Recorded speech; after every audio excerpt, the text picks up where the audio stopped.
Bertemu kembali dalam Niaga Awani. Indeks utama di Wall Street menyaksikan penutupan campur-campur pada Khamis dan juga namun sepanjang minggu ini prestasi hambar juga menghambat pasaran dunia dengan pelbagai faktor mempengaruhi keadaan tersebut. Bagaimanapun keadaan ekonomi semasa akan terus mencetuskan ketidaktentuan dalam pasaran. Itu yang kita ingin ulaskan pada jam ini. Saya bawakan tetamu kita pada jam ini Imran Yassin Mat Yusof iaitu Ketua MIDF Research. Assalamualaikum Imran, selamat pagi. Terima kasih kerana bersama dengan kami pada jam ini. Sebelum kita melihat kenaikan kadar faedah sebelum kenaikan oleh The Fed sendiri telah menyebabkan pasaran saham jatuh ataupun tidak menentu, tetapi sebaliknya berlaku selepas kenaikan kadar faedah minggu lepas. Apakah mungkin faktor di sebalik keadaan ini, dan kalau kita melihat kepada faktor-faktor geopolitik, Taiwan juga memberikan pengaruh kepada pergerakan pasaran? FBM Kelsia naik sebanyak 1.8% minggu lepas dan minggu ini sebanyak 1.04%. Dan ini diikuti dengan kenaikan pasaran-pasaran lain. Jadi kenaikan ini adalah secara global. Dan lebih menarik, kenaikan baru-baru ini adalah berlaku seperti dicakapkan di waktu US Fed masih bertindak agresif menaikkan kadar faedah sebanyak 75 mata asas. Sebelum ini kita lihat bagaimana dengan tindakan agresif Fed, pasaran saham global jatuh dan jadi tidak menentu. Tapi sekarang ada sedikit kelainan. Ini kerana mungkin pelapor dan pasaran telah menjangkakan kadar kenaikan ini, jadi sudah di price in. Dan kedua dan lebih penting adalah jangkaan kelajuan kenaikan di waktu hadapan. Dengan jatuhnya harga komoditi, inflasi dijangka akan dapat dikawal oleh US Fed. Oleh itu kami menjangkakan US Fed akan kurang tertekan untuk bertindak lebih agresif. Mungkin juga pelabur-pelabur mempunyai jangkaan yang sama. Untuk mesyuarat FOMC pada September, pasaran menjangkakan US Fed akan mengurangkan kenaikan kadar faedah mereka kepada 50 mata asas dan 25 mata asas untuk November dan Disember.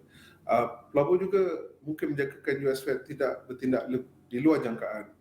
Dan oleh itu ada sedikit ketenangan kepada pasaran dan di situ kita dapat lihat pemulihan daripada para sebelum ini. Encik Imran, kalau menyebut berkenaan dengan terutamanya Bursa Malaysia menunjukkan peningkatan minggu lalu, sepanjang minggu ini, dan adakah momentum ini akan berterusan dan apakah faktor yang akan mendorongnya? Buat masa ini kami berpendapat momentum ini boleh berterusan. Target FBM Kelsia untuk akhir tahun ini, target kami adalah 1,600. Antara faktor yang akan mendorong adalah pertumbuhan ekonomi yang teguh.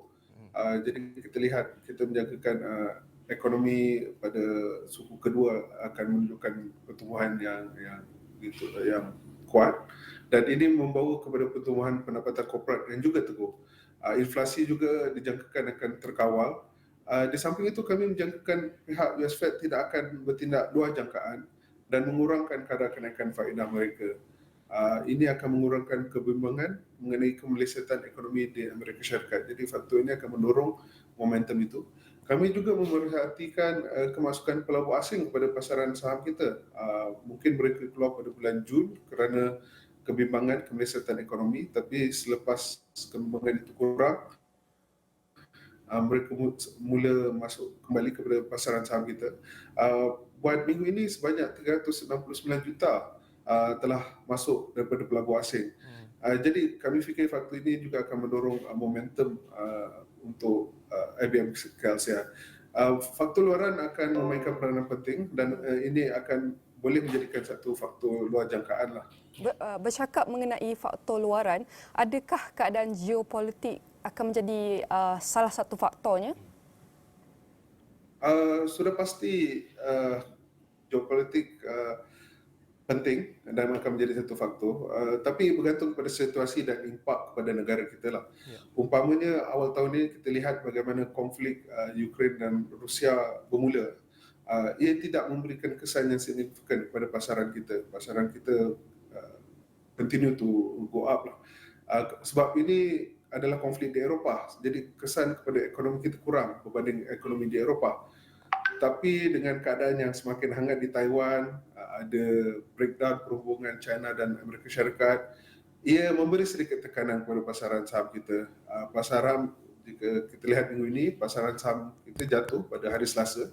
sebelum Speaker Pelosi melawat kepada Taiwan, kerana bimbang konflik ini akan meningkat dan kita akan lihat aksi tentera lah, military action lah.